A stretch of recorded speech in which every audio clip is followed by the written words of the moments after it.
Hey guys, it's Kay. I hope you're all well. Now in today's video I've got another review of a TV box, and this one is from We2USat and it's a K3 Pro edition with 4 gigs of DDR3 RAM and 32 gigabytes of storage, and is capable of receiving 6K HDR signals, and it comes with Android pre-installed, so we get the voice assistant. Other features are Wi-Fi 6, so we get the fastest possible internet connection, 4 gigs of RAM as I mentioned, and 32 gigabytes of hard disk, and we get a TF card reader, and we get USB 3 connection. So like I mentioned, we've got Android 10 on this box, and it's compatible with HEVC decoding. We also get OTA compatibility and Wi-Fi 2.4 GHz and 5 GHz, and we also get the Ethernet port capable of 1 gigabit. Okay, let's take a look inside the box, and first impressions are nicely done. We're getting the K3 Pro box on top, nice bit of branding on top of the box, and the top kind of reminds me of the Nvidia Shield with its angular shapes. Up front we've got the LCD display with the K3 Pro branding. On the back we've got a gigabit Ethernet port,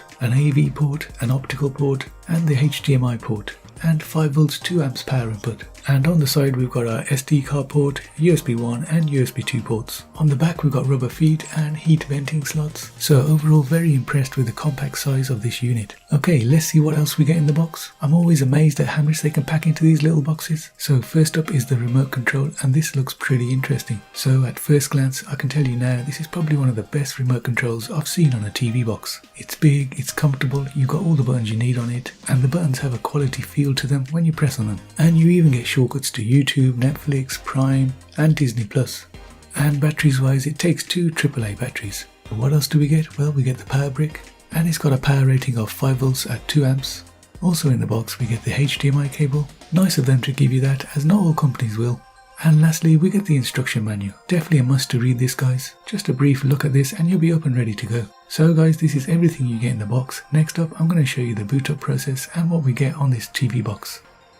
Okay, I'm plugged in and powered in, and the first thing we see is the We2USat splash screen. It comes with a nice little animation, and just like that we're straight into the home screen. Okay, so there's a lot to see here. I'll give you a brief overview and then we'll dive into details. So top corner we've got a weather widget with our temperatures and a brief forecast, and it grabs this from your location details on Android. On the top right corner we've got a Wi-Fi icon indicating we're connected to Wi-Fi, and we've got time and date. Okay, below that on the main screen we've got our apps, and the first one is Mars Live TV, and then we've got our Mars Video On Demand TV, and then we've got Mars Video On Demand HD, and we'll take a closer deep dive into all of these later on in the video. Next to those we've got a Contact Us icon, and this is basically your help desk, so if you have any issues or problems just contact these guys and they'll happily help you out. And then we've got some apps, and we've also got Disney Plus, and we've got the settings icon. We can update our network settings, Ethernet, Bluetooth, we can view our network info and our VPN info.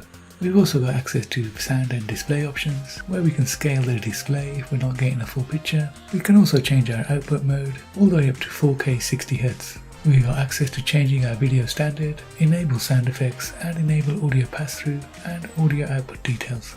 Now we've also got access to common settings, where we can allow installation of apps from unknown sources, change our language, input methods, time zone, factory reset the device, and advanced settings, which basically takes you to the Android settings. And we can also update the box from here, and we can also manage our apps here, and simply just select the app you want to update and it will bring up a home screen for that app. And as you can see, you can do a number of things here for that app. And last of all, we can get some information about the box. Now there's also this initial setup icon, where you can quickly go through the initial settings of the box and change them on the fly. Back on the home screen, and of course we've got access to Netflix, and all you need to do is provide your login details. And the same goes for the Google Play Store, just provide your login details and you're good to go. Okay, let's take a quick look at YouTube and see what the video quality is like. Now first things first, using the app is no problem at all. You can see how quickly we're going across here, and you can see the box handled playing video just as easily. And let's try skimming across the video, and you can see very quick, no issues, no lagging or stuttering whatsoever. And if we go across to the settings on YouTube, you can see that the default resolution is set to 720, but the maximum is 4K at 60Hz.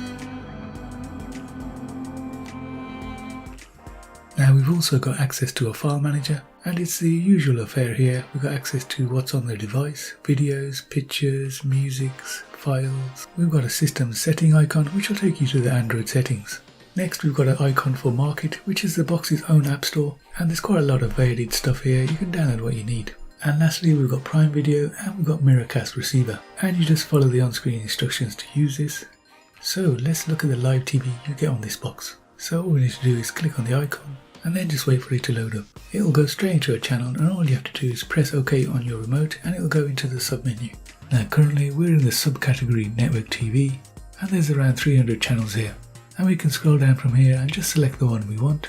Clicking on the OK button on the remote will enlarge the screen. And just like that, we're in full picture mode. And if you click on the back button on the remote, we'll get a channel listing, which we can scroll through while we're watching the current channel. And if you click on the menu button, you'll get a little menu pop-up where we can update our settings and we can change our channel listing style and update the parental options. Now if you press down on the D-pad, you'll get an additional menu pop-up, and the first of these is channels, which again brings up that channel listing on screen. Next up is EPG, and if you select this you'll get the EPG guide, which is very detailed and covers the whole day, with the channels listed down the bottom and the times across the top. And as you scroll across the programs you get a little bit of information about what the program's about. Okay, next setting across the bottom is history, and this shows you what channels you've been watching along the side here. And next to that we've got the settings cog, and selecting this will let us adjust our audio track, subtitles and aspect ratio. You'll also find a handy little search function here which lets you search for channels. So let's say I want to search for news. I'm going to put in NEWS news and click on the search button. And to the side you're going to see all the news channels come up. So next icon across is the lock icon, and you've guessed it, we can lock a channel with a pin. The next icon across to that is the star, and that's the favorites. So just select this if you want to add it to your favorites list. Okay, now if we pop back into the channel listing, we're currently in Network TV, but we can go up one menu and we can see all the channel listings here now. So tons of choice here. We've got our favorites listing here, we've got all the channels listed here, and if we select it we can see we've got over 1700 here.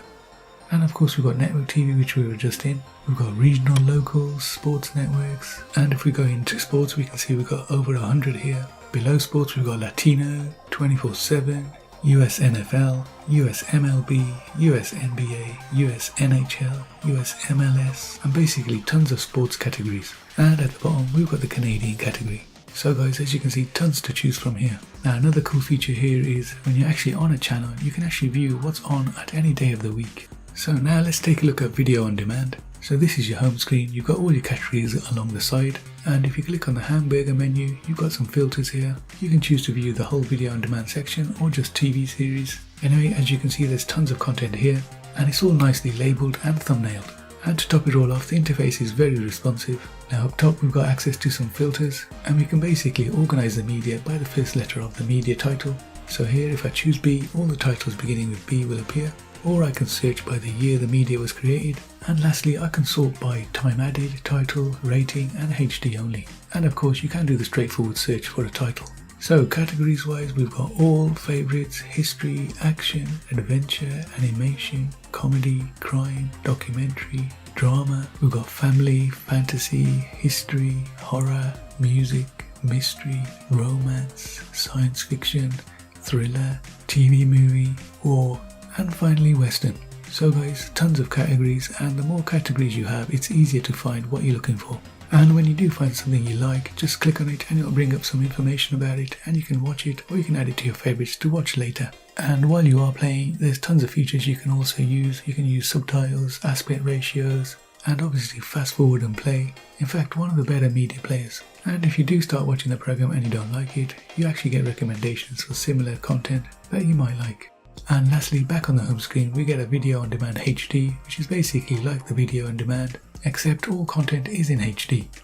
So guys, overall what I did like about this box is that it's small, it's compact, and it offers everything the other competitors offer. The remote you get with this unit is probably one of the best I've seen. It's just the right size and it's comfortable in the hand with all the buttons you need. The interface on the box is smooth, slick and quick. So on this box it's definitely a recommendation from me guys.